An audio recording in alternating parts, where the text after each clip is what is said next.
ಶಿರಾನಗರದ ಶ್ರೀರಾಮ ಕಲ್ಯಾಣ ಮಂಟಪದಲ್ಲಿ ಶ್ರೀ ವಾಲ್ಮೀಕಿ ನಾಯಕರ ನೌಕರರ ಬಳಗ, ಶ್ರೀ ವಾಲ್ಮೀಕಿ ಪಟ್ಟಣ ಪಂಚಾಯಿತಿ ಪತ್ತಿನ ಸಹಕಾರ ಸಂಘ ಹಾಗೂ ಶ್ರೀ ವಾಲ್ಮೀಕಿ ಕ್ರಿಯಾ ಸಮಿತಿ ವತಿಯಿಂದ ಆಯೋಜಿಸಲಾಗಿದ್ದ 2024-25ನೇ ಸಾಲಿನ ಪ್ರತಿಭಾ ಪುರಸ್ಕಾರ ಸಮಾರಂಭ ಉದ್ಘಾಟಿಸಿ ಮಾತನಾಡಿದ್ದಾರೆ ಶಾಸಕ ಹಾಗೂ ದೆಹಲಿ ವಿಶೇಷ ಪ್ರತಿನಿಧಿ ಟಿಬಿ ಜಯಚಂದ್ರ. ನಮಗೆ ಸಂವಿಧಾನ ಬಂದ ಮೇಲೆ ಅದೆಲ್ಲದು ನಿರ್ನಾಮ ಆಗೋಯ್ತು. ಅಂದರೆ ಈಗ ಸಂವಿಧಾನ ಒಪ್ಪಿದ ಮೇಲೆ ಜಾತಿ ಧರ್ಮ ಎಲ್ಲದು ಅದು ಯಾವುದೇ ರೀತಿಯಲ್ಲೂ ಕೂಡ ತಾರತಮ್ಯವನ್ನು ಮಾಡೋದಕ್ಕೆ ಸಾಧ್ಯ ಇಲ್ಲ. ಆ ರೀತಿಯಾದಂಥ ವಾತಾವರಣವನ್ನು ಸೃಷ್ಟಿಯಾಗಿರ್ತಕ್ಕಂಥದ್ದು ಇಡೀ ದೇಶದ ಉದ್ದಗಲದಲ್ಲಿ. ಸಂವಿಧಾನ ಎಲ್ಲದನ್ನೂ ಕೊಟ್ಟಿದೆ, ನಮಗೆ ಯಾವುದನ್ನು ಕೊಟ್ಟಿಲ್ಲ. ನಿಮಗೆಲ್ಲ ಘನತೆ ಗೌರವ ಎಲ್ಲದನ್ನೂ ಕೊಟ್ಟಿದೆ. ಆದರೆ ಎಲ್ಲೋ ಒಂದು ಕಡೆಗೆ ನಿಮ್ಮ ಪರಿಶ್ರಮ ಬೇಕಾಗ್ತದೆ. ನಿಮ್ಮ ಪರಿಶ್ರಮ ಇದ್ದರೆ ಮಾತ್ರ ಸಂವಿಧಾನ ಕೊಟ್ಟಿದ್ದಕ್ಕೂ ಕೂಡ ಪ್ರಯೋಜನ ಆಗ್ತದೆ. ನಾನು ಈ ಭಾಗದಲ್ಲಿ ಶಾಸಕರಾದಂಥ ಸಂದರ್ಭದಲ್ಲಿ 2008ರಲ್ಲಿ ನಾನು ಒಂದು ಎಜುಕೇಷನ್ ಹಬ್ ಮಾಡ್ತೇನೆ ಇದನ್ನ ಅಂತಕ್ಕಂಥ ಮಾತನ್ನು ಹೇಳಿದೆ. ಹಬ್ ಅಂತ ಹೇಳಿದೆ. ನನಗೆ ಪತ್ರಿಕೆನಲ್ಲಿ ಬರೆದ್ರು ಹಬ್ಬಲ್ಲ, ಅದು ಗಬ್ಬು ಅಂತಂದರು. ಅಂದರೆ ಹಬ್ ಅಂದ್ರೆ ಏನೋ ಗಬ್ಬು ಅಂದ್ರೆ ಏನೋ ಅಂತ ಗೊತ್ತಿತ್ತು ನನಗೆ. ಆ ಹಬ್ ಅಂತ ಮಾಡಬೇಕಾದಾಗ ನಾನು ಎಲ್ಲ ಜಾತಿ ವರ್ಗದವ್ರಿಗೂ ಕೂಡ ಬೂನಳ್ಳಿನಲ್ಲಿ ಒಂದೊಂದು ಶಾಲೆಗಳನ್ನ ತೆಗೆದುತ್ತಿದ್ದೇನೆ. ಈ ವರ್ಷ ಅಲೆಮಾರಿಗಳಿಗೆ ಕರ್ನಾಟಕದಲ್ಲಿ 4 ಶಾಲೆಗಳು ಮಂಜೂರಾಗಿರೋದು. ಅದನ್ನು ಸಿರಾಕು ಕೂಡ ಒಂದು ಕೊಟ್ಟಿದ್ದೇವೆ. ಅದೇ ರೀತಿಯಾಗಿ ಮೌಲಾನಾ ಆಜಾದ್ ವಸತಿ ಶಾಲೆ ಕರ್ನಾಟಕಕ್ಕೆ ಕೊಟ್ಟಿದ್ದು 24, ಅದರಲ್ಲಿ ಸಿರಾಕು ಕೂಡ ಒಂದು ಮಂಜೂರಾತಿಯಾಗಿದೆ. ಅಂದರೆ ಯಾವ್ಯಾವ ಹೊಸ ಶಾಲೆಗಳೆಲ್ಲ ಬರ್ತಾವೋ ಅವೆಲ್ಲದೂ ಕೂಡ ಪ್ರಥಮವಾಗಿ ಸಿರಾಕ್ಕೆ ಬರ್ತವೆ.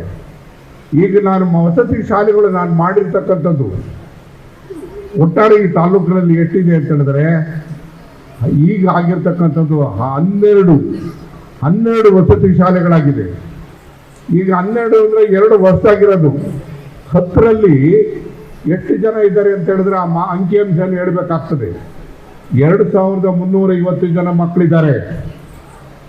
ನಾನೀಗ ಒಂದು 15 ದಿವಸ ಕೆಳಗೆ ಹೋಗಿದ್ದೆ. 2350 ಮಕ್ಕಳಲ್ಲಿ ಒಬ್ಬನು ಫೇಲ್ ಆಗಿಲ್ಲ, ಒಬ್ಬನು ಸೆಕೆಂಡ್ ಕ್ಲಾಸ್ ಇಲ್ಲ, ಎಲ್ಲರೂ ಫಸ್ಟ್ ಕ್ಲಾಸು, ಎಲ್ಲರೂ ಕೂಡ ಡಿಸ್ಟಿಂಕ್ಷನ್. ಅವರೆಲ್ಲರಿಗೂ ಕೂಡ ಬಹುಮಾನವನ್ನು ಕೊಟ್ಟು ಬಂದೆ. ನಾನು ಇರ್ತಕ್ಕಂಥವ್ರು ಯಾರು ಅಂತಂದರೆ ಶೂದ್ರರೇ ಇರ್ತಕ್ಕಂಥದ್ದು, ಶೂದ್ರ ಮಕ್ಕಳೇ ಇರ್ತಕ್ಕಂಥದ್ದು. ಇವತ್ತು ಯಾವ ಮಟ್ಟಕ್ಕಿದ್ದಾರೆ ಅಂತ ಹೇಳಿದ್ರೆ, ಸಿರಾದಲ್ಲಿ ಬಸ್ ಸ್ಟ್ಯಾಂಡಲ್ಲಿ ಒಂದು ಕೆಲಸ ಮಾಡ್ತಾ ಇರ್ತಕ್ಕಂಥ ಒಬ್ಬ ಕೂಲಿಯ ಮಗ 10ನೇ ರ್ಯಾಂಕ್ ತಗೊಂಡಿದ್ದಾನೆ.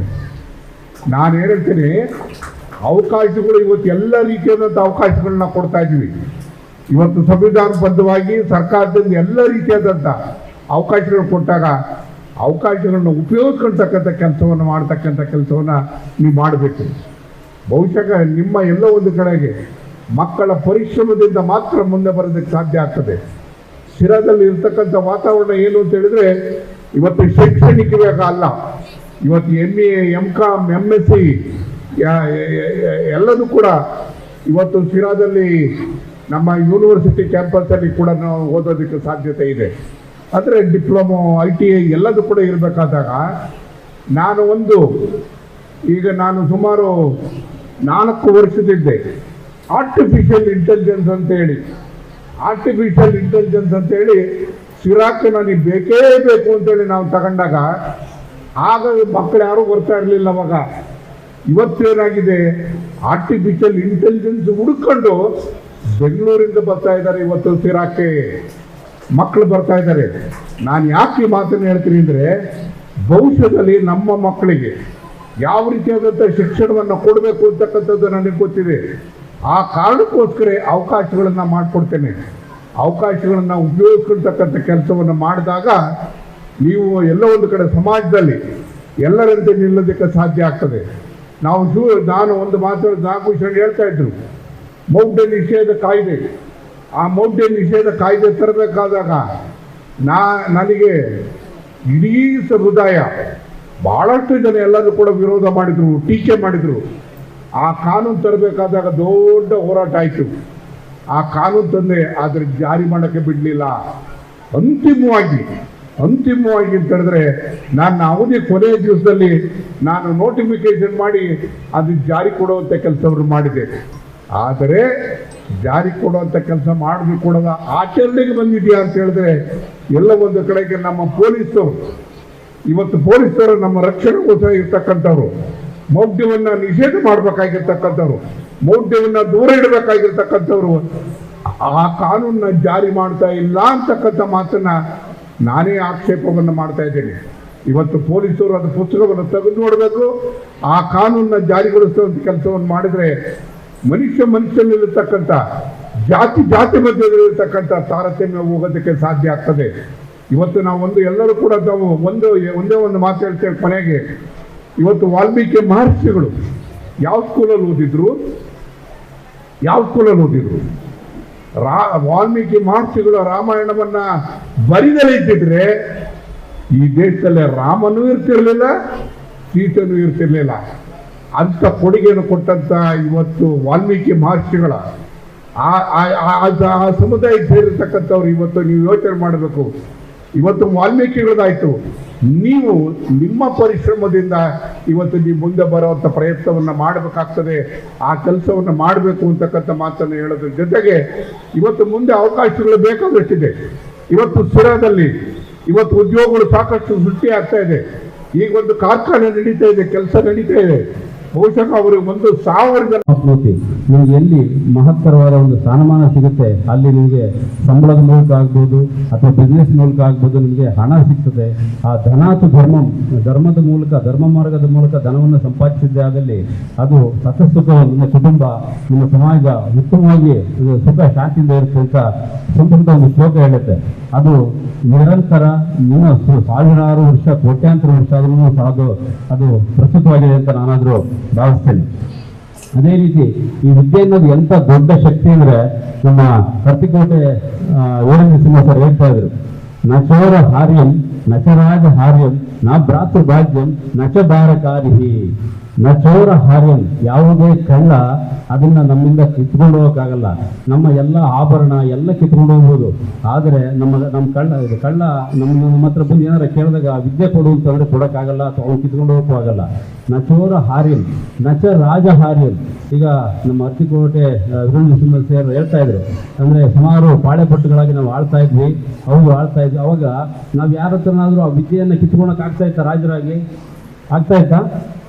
ಆಗ್ತಾ ಇರಲಿಲ್ಲ. ನಾವು ರಾಜರಿದ್ವಿ, ತುಂಬ ಚೆನ್ನಾಗಿ ಆಳ್ವಿಕೆ ಮಾಡಿದ್ವಿ. ಈಗ ನೋಡಿ ಇಂಥ ಸ್ಥಿತಿ ಇದೆ ಅಂತ ಹೇಳ್ತಾ ಇದ್ರು. ಈಗ ಮತ್ತೆ ಆ ಸ್ಥಿತಿಗೆ ಬರಬೇಕು ಅಂದರೆ ಈ ಶಿಕ್ಷಣ ಅತ್ಯಂತ ಪ್ರಮುಖ. ಅಂತ ಒಂದು ರಾಜರ ಕೈಲೂ ಸಹ ಕಿತ್ಕೊಳಕ್ಕಾಗದೆ ಅಂತದ್ದು ಈ ಒಂದು ಶಿಕ್ಷಣ. ನಚೋರ ಹಾರ್ಯಂ ನಚರಾಜ ಹಾರ್ಯಂ ನಾ ಭ್ರಾತೃ ಭಾಗ್ಯಂ. ಈಗ ನಮ್ಮ ಹತ್ರ ಒಂದು 100 ಎಕರೆ ಜಮೀನಿದೆ, ನೀರಾವರಿ 50 ಎಕರೆ ಇದೆ. ಆ 50 ಎಕರೆನ ಒಬ್ಬ ತಗೊಂಡು 50 ಎಕರೆ ಒಬ್ಬ ಕೊಡೋಕ್ಕಾಗಲ್ಲ. ಯಾಕಂದ್ರೆ ಇನ್ನೊಬ್ಬ ತಮ್ಮ ಅವನು ಬುದ್ಧಿವಂತ ಇರ್ತಾನೆ, ಆ 50 ಎಕರೆ ನಾಗಾರದ ಕೊಡಂತ ಇರ್ತಾನೆ ನೀರಾವರಿನಲ್ಲಿ. ಸೊ ಆದ್ರೆ ನೀವಾಗ ಓದಿದ್ದೇ ಆದಲ್ಲಿ ನಿಮಗೆ ಅಣ್ಣ ತಂಗಿ ಅಕ್ಕ ತಮ್ಮ ಯಾರೇ ಆಗಲಿ ಅದನ್ನ ಕಿತ್ಕೊಳಕ್ ನಂಗೆ ಬಾ ಕೊಡು ಅಂತ ಕೇಳಕ್ಕಾಗಲ್ಲ. ನಚೋರ ಹಾರ್ಯಂ ನಚರಾಜ ಹಾರ್ಯಂ ನಾ ಭಾತೃ ಭಾಗ್ಯಂ ನಚ ಭಾರಕಾರಿಹಿ. ಈಗ ನಾಗಭೂಷಣ್ ಸರ್ ಆಗ್ಬೋದು, ಅರ್ತಿಕೋಟೆ ವೀರೇಂದ್ರ ಸಿಂಹ ಸರ್ ಆಗ್ಬೋದು, ಎಲ್ಲ ದೊಡ್ಡ ದೊಡ್ಡ ಗಣ್ಯರಿದ್ದಾರೆ. ಇಲ್ಲಿ ಅವರು ಓದಿದ್ದಾರೆ, ಸಿಕ್ಕಾಪಟ್ಟೆ ಓದಿದ್ದಾರೆ. ಅದು ಎಷ್ಟೇ ಓದ್ಲಿ, PhD ಓದ್ಲಿ, ಪ್ರೊಫೆಸರ್ ಆಗಲಿ ಅಥವಾ ಬೇರೆ IAS ಆಗಲಿ, ಏನೇ ಆದ್ರೂ ಎಷ್ಟೇ ವಿಷಯ ನಮ್ಮ ತಲೆ ತುಂಬ ತುಂಬಿಕೊಂಡಿದ್ರು ಅದು ಎಳ್ಳಷ್ಟು ಭಾರ ಇರಲ್ಲ, ಒಂದು ಹುಲ್ಲು ಗರಿಯಷ್ಟು ಸಹ ತಲೆ ಭಾರ ಆಗಲ್ಲ. ಅಂತ ಒಂದು ನಚಭಾರಕಾರಿಹಿ ಅಂತ ಅತ್ಯಮೂಲ್ಯವಾದ ಒಂದು ಪವಿತ್ರವಾದ ಯಾವುದಾದ್ರೂ ಒಂದು ಅಂಶ ಇದೆ ಅಂದ್ರೆ ಅದು ಶಿಕ್ಷಣ ಕೆಲಸ ಇದೆ. ಅದಕ್ಕೆ ಈ 3 ಸಂಘಟನೆಗಳ ಎಲ್ಲ ಪದಾಧಿಕಾರಿಗಳಿಂದ ಅತ್ಯಂತ ಗೌರವದಿಂದ ನಾನು ನೆನಪು ಮಾಡ್ಕೊಳ್ತೇನೆ, ಅವ್ರಿಗೆ ಅಭಿನಂದನೆಗಳನ್ನು ಸಲ್ಲಿಸ್ತೇನೆ. ನಮಗೆ ಇದುವರೆಗೂ ಮಾತನಾಡಿರ್ತಕ್ಕಂಥದ್ದು ಮಾತುಗಳನ್ನು ಇಟ್ಕೊಂಡಂತೆ ಅದಕ್ಕಿಂತ ಒಂದಷ್ಟು ಭಿನ್ನವಾಗಿ ಏನು ನಿಮ್ಮ ಎದುರುಗಡೆ ತಲುಪಿಸ್ಬೋದು ಅನ್ನೋದು ನನ್ನ ಎದುರುಗಡೆ ಇರ್ತಕ್ಕಂಥ ಒಂದು ಪ್ರಶ್ನೆ. ಈಗಾಗಲೇ ಹೇಳಿದ ಹಾಗೆ ಪ್ರತಿಭೆಗಳು ಯಾವಾಗಲೂ ಗುಡಿಸಿನಲ್ಲಿ ಹುಟ್ಟುತ್ತವೆ, ಅರಮನೆಯಲ್ಲಿ ಸಾಯುತ್ತವೆ. ಇಲ್ಲಿ ಬಂದಿರತಕ್ಕಂತಹ ಮತ್ತು ನೀವು ಪಡೆದಂತಹ ಅಂಕಗಳೇನಿದ್ದಾವೆ ಅಂಕಗಳನ್ನು ಪಡೆದಂತಹ ನೀವೆಲ್ಲರೂ ನಿಮ್ಮ ಮನೆಯ ನಿಮ್ಮ ಆರ್ಥಿಕತೆಯ ಆ ಪರಿಸ್ಥಿತಿಗಳನ್ನು ನೋಡಿದರೆ ಬಹುಶಃ ನಿಮ್ಮ ಸ್ಥಿತಿ ಭಿನ್ನವಾಗೇನೂ ಇಲ್ಲ ಅಂತ ನನ್ನ ಭಾವನೆ. ಯಾಕೆ ಅಂತಂದರೆ ಯಾರು ಇಲ್ಲಿ ಶ್ರೀಮಂತರ ಮಕ್ಕಳಿಲ್ಲ. ಏನಾದರೂ ಸಾಧನೆ ಮಾಡುವುದಿದ್ರೆ ಮನುಷ್ಯ ಅದಕ್ಕೆ ಬಡತನನೇ ಬರಬೇಕು. ಶ್ರೀಮಂತತನದಿಂದ ಸಾಧನೆ ಮಾಡ್ತೀವಿ ಅನ್ನೋದು ಅದೊಂದು ರೀತಿಯಲ್ಲಿ ಉತ್ಪ್ರೇಕ್ಷೆ ಆಗುತ್ತೆ. ನೋಡಿ, ಅಂಬಾನಿ ಮಗ ಅವನು ಇನ್ನಷ್ಟು ಕೋಟಿಗಟ್ಟಲೆ ಜೋಡಿಸಿದ್ರೆ ಅದೇನು ದೊಡ್ಡ ಸಾಧನೆಯಲ್ಲ. ಅದಾನಿ ಮಗ ಇನ್ನಷ್ಟು ಕೋಟಿಗಟ್ಟಲೆ ಜೋಡಿಸಿದ್ರೆ ಅದೇನು ದೊಡ್ಡ ಸಾಧನೆ ಅಲ್ಲ. ಆದರೆ ಮತ್ತೆ ಪಾಕೆಟ್ ಮನೆಯಲ್ಲಿ ಅಪ್ಪ ಅಮ್ಮ ದುಡಿಯುವ ಪಾಕೆಟ್ ಮನೆಯಲ್ಲಿ ಬದುಕಿರ್ತಾರಲ್ಲ, ಅದು ದೊಡ್ಡ ಸಾಧನೆ ಏನೂ ಅಲ್ಲ. ನಿಜವಾದ ಸಾಧನೆ ಯಾವುದಪ್ಪ ಅಂತಂದರೆ ಕೆಲಸ ಮಾಡಿಕೊಂಡು ದುಡಿಮೆ ಮಾಡಿಕೊಂಡು ಓದಕ್ಕೆ ಹೋಗಿ ಸಾಧನೆ ಮಾಡ್ಕೊಂಡು ಬರ್ತಾರಲ್ಲ, ಅದು ನಿಜವಾದ ಸಾಧನೆ. ಬಹುಸಂಖ್ಯಾತರು ಇಲ್ಲಿ ಅಂಥವ್ರು ಇದ್ದೀರಿ ಅಂತ ನನ್ನ ಭಾವನೆ. ಯಾಕೆ ಈ ಮಾತಿಗೆ ನೀವೆಲ್ಲ ಚಪ್ಪಾಳೆ ತಟ್ಟಿದ್ರಿ ಅಂತಂದರೆ, ನಮ್ಮ ಬಡತನ ಇದೆಯಲ್ಲ, ಬಡತನ ಯಾವತ್ತೂ ಶಾಪ ಅಲ್ಲ, ನಮಗೆ ವರ. ಅದರ ವರವನ್ನಾಗಿ ಪರಿವರ್ತಿಸಿಕೊಳ್ಳುವ ಕ್ರಿಯೆ ನಮ್ಮ ಬಳಿ ಇದೆ. ಬಡತನ ಎಂದು ಶಾಪ ಅಲ್ಲ, ಅದಕ್ಕೆ ವರವಾಗಿ ಪರಿವರ್ತಿಸಿಕೊಳ್ಳುವ ಕ್ರಿಯೆ ನಮ್ಮೊಳಗಡೆ ಇದೆ. ಅದನ್ನು ಪರಿವರ್ತಿಸಿಕೊಳ್ಳಬೇಕಾಗಿದೆ. ಅದಕ್ಕೆ ನಮಗೆ ಇರುವ ಏಕೈಕ ಮಾರ್ಗ ಅಥವಾ ಏಕೈಕ ದಾರಿ ಅಂತಂದರೆ ಅದು ಶಿಕ್ಷಣ ಮಾತ್ರ. ಶಿಕ್ಷಣ ಮಾತ್ರ. ನಾವು ಕೋಟಿಗಟ್ಟಲೆ ದುಡಿದ್ರು, ಅತ್ಯದ್ಭುತವಾಗಿರ್ತಕ್ಕಂಥ ಮನೆ ಕಟ್ಟಿಸಿ ತೋಟ ಮಾಡಿ ಏನೆಲ್ಲ ಮಾಡಿಕೊಂಡ್ರು ಯಾರು ನಮ್ಮನ್ನು ಗುರುತಿಸೋದಿಲ್ಲ, ಮತ್ತು ಈ ವೇದಿಕೆ ಮೇಲೆ ಯಾರೂ ಕರೆಯೋದಿಲ್ಲ. ಅದು ನಮ್ಮ ವೈಯಕ್ತಿಕವಾದದ್ದು. ಆದರೆ ಶಿಕ್ಷಣದಿಂದ ನೀವು ಪ್ರತಿಭಾನ್ವಿತರಾದ್ರಿ ಅಂತಂದರೆ ಎಲ್ಲರೂ ಈ ಸಮಾಜ ನಿಮ್ಮನ್ನು ಗುರುತಿಸುತ್ತೆ. ಆ ಗುರುತಿಸಿಕೊಳ್ಳುವ ಆರಂಭದ ಹೆಜ್ಜೆನೇ ಇದು ಅಂತ ನಾನು ಭಾವಿಸ್ಕೊಂಡಿದ್ದೇನೆ. ಶಿಕ್ಷಣ ನಮ್ಗೆ ಯಾಕೆ ಬೇಕು? ಶಿಕ್ಷಣ ಯಾಕೆ ಬೇಕು? ಮತ್ತು ಇದುವರೆಗೂ ನಮಗೆ ಸಿಕ್ಕಿರಲಿಲ್ವಾ? ಬಹುತೇಕವಾಗಿ ಇಲ್ಲಿ ಈ ಶಿರಾ, ಮಧುಗಿರಿ, ಪಾವಗಡ, ಕೊರಟಗೆರೆ, ಈ ತುಮಕೂರು ಜಿಲ್ಲೆಯಲ್ಲಿರ್ತಕ್ಕಂಥ ಬರಡು ನೆಲ, ಇದೊಂದು ರೀತಿಯಲ್ಲಿ ಸೀಮೆ ಜಾಲಿ, ಬರಗೂರು ಮೇಷ್ ಯಾವಾಗ ಹೇಳ್ತಾರಲ್ಲ, ಜಾಲಿ, ಸೀಮೆ ಜಾಲಿಯ ಪ್ರದೇಶ ಇದು. ನಾವು ವರ್ಷಕ್ಕೊಂದ್ಸರಿ ಮಾತ್ರ ಆದಾಯವನ್ನು ನೋಡುವಂಥದ್ದು ಇಲ್ಲಿ. ಇನ್ನು ಮಿಕ್ಕ 8 ತಿಂಗಳ ಕಾಲ ನಿರುದ್ಯೋಗಿಗಳಾಗಿ ಇರ್ತೀವಿ. ಅನಿವಾರ್ಯ ಆಗುತ್ತೆ. ಮಳೆ ಕಾಲಕ್ಕೆ ಬಂದ್ರಂತೂ ಪರವಾಗಿಲ್ಲ, ಇಲ್ಲಾಂತ ನಾವು ನಿರುದ್ಯೋಗಿಯಾಗಿಯೇ ಇರ್ತೇವೆ. ಆದರೆ ಅತ್ಯಂತ ಪ್ರತಿಭಾನ್ವಿತರು ಇಂತಹ ಬಡತನದ ಸ್ಥಿತಿಯಿಂದ ಹೋದಂಥವ್ರೆ ಅತಿ ಹೆಚ್ಚು ಸಾಧನೆಗಳನ್ನು ಮಾಡಿರ್ತಕ್ಕಂಥ ಇಡೀ ಜಗತ್ತಿನಲ್ಲಿ ಎಲ್ಲಿಗೆ ಹೋದ್ರೆ ಅದು ಸಿಗ್ತಾ ಹೋಗುತ್ತೆ. ಅದು ಯಾವುದರಿಂದ ಸಾಧ್ಯ? ಅದು ಶಿಕ್ಷಣದಿಂದ ಮಾತ್ರ ಸಾಧ್ಯ. ಯಾಕೆಂತಂದರೆ ನಮ್ಮ ವಾಲ್ಮೀಕಿ ನೌಕರ ಸಂಘರ ಬಳಗದಿಂದ ಇವತ್ತೊಂದು ಮುಖ್ಯವಾದಂಥ ಕಾರ್ಯಕ್ರಮವನ್ನು ನೆರವೇರಿಸ್ತಾ ಇದ್ದೀರಿ. ಅದೇನಂತಂದರೆ ವಿದ್ಯಾರ್ಥಿಗಳಿಗೆ ಒಂದು ಗೌರವವನ್ನು ಕೊಡುವಂಥದ್ದು ಅಂತಂದರೆ ಪ್ರತಿಭಾ ಪುರಸ್ಕಾರ 2024-25 ಸಾಲಿನ SSLC ಮತ್ತು PUC ಪರೀಕ್ಷೆಯಲ್ಲಿ ಏನು ಉತ್ತಮವಾಗಿ ಪರ್ಫಾರ್ಮೆನ್ಸ್ ಮಾಡಿದರೆ ಅವರಿಗೆ ಪುರಸ್ಕಾರವನ್ನು ಮಾಡುವಂಥ ಈ ಸಮಾರಂಭ. ಇಲ್ಲಿ ನೀವೇ ಒಂದು ಸೆಂಟರ್ ಆಫ್ ಅಟ್ರಾಕ್ಷನ್ ಅಂತ ಹೇಳಲಿಕ್ಕೆ ಇಷ್ಟಪಡ್ತೇನೆ. ತಾವೆಲ್ಲರೂ ಈಗ ಮುಂದಿನ ತಮ್ಮ ಜೀವನವನ್ನು ರೂಪಿಸಿಕೊಳ್ಳುವಂಥ ಒಂದು ಹಾದಿಯಲ್ಲಿ ಇದು ಒಂದು ಇಡ್ತಾ ಇರುವಂಥ ಒಂದು ದಾಬುಗಾಲು ಅಂತ ನಾನು ಹೇಳ್ತೇನೆ. ಈ ರೀತಿಯಾಗಿ ತಮ್ಮ ಪ್ರತಿಭೆಯನ್ನು ಗುರುತಿಸಿ ತಮಗೆ ಪುರಸ್ಕಾರವನ್ನು ಮಾಡ್ತಿರುವಂಥದ್ದು ಬಹಳ ಸಂತೋಷದ ವಿಷಯ. ನಾನು ಈಗಾಗಲೇ ಈ ರೀತಿಯ 2-3 ಕಾರ್ಯಕ್ರಮಗಳಲ್ಲಿ ಭಾಗವಹಿಸಿದ್ದೇನೆ. ನಾನು ಮುಖ್ಯವಾಗಿ ಇಲ್ಲಿ ಸಮಾಜ ಸುಧಾರಕರಿದ್ದಾರೆ, ಹಿರಿಯ ರಾಜಕಾರಣಿಗಳಿದ್ದಾರೆ, ಹಾಗೆ ತಾವೆಲ್ಲ ಇವತ್ತಿನ ದಿನ ವಿದ್ಯಾರ್ಥಿಗಳು ಬಂದಿದ್ದಾರೆ. ಸಮಾಜವನ್ನು ಮುಂದಿನ ದಿನಗಳಲ್ಲಿ ನಮ್ಮ ದೇಶವನ್ನು ಕಟ್ಟುವಂಥ ನಿಟ್ಟಿನಲ್ಲಿ ಮತ್ತು ಸಮಾಜವನ್ನು ಸುಧಾರಿಸುವಲ್ಲಿ ಸಮಾಜ ಸುಧಾರಕರು ಇದ್ದೇ ಇದ್ದಾರೆ. ಆದರೆ ಸುಧಾರಿಸುವ ನಿಟ್ಟಿನಲ್ಲಿ ನಾವು ಹೋಗಬೇಕು ಅಂತಂದರೆ ಯುವಕರು, ಮಕ್ಕಳು ನಾವು ಇದನ್ನ ಏನು ತಿಳ್ಕೋಬೇಕು ಅಂತಂದರೆ ಸಮಾಜ ಸುಧಾರಣೆ ಕೇವಲ ಶಿಕ್ಷಣದಿಂದ ಮಾತ್ರ ಸಾಧ್ಯ. ಇದನ್ನು ತಾವು ಅರ್ಥಕೊಳ್ಬೇಕು. ಶಿಕ್ಷಣದಲ್ಲಿ ತಾವು ಉನ್ನತವಾಗಿ ವ್ಯಾಸಂಗ ಮಾಡಿ ಮುಂದೆ ಹೋದಂಥ ಸಂದರ್ಭದಲ್ಲಿ ಸಮಾಜ ಸುಧಾರಣೆನೂ ಆಗುತ್ತೆ, ದೇಶವನ್ನು ಕಟ್ಟುವಂಥ ಕೆಲಸನೂ ಆಗ್ತದೆ.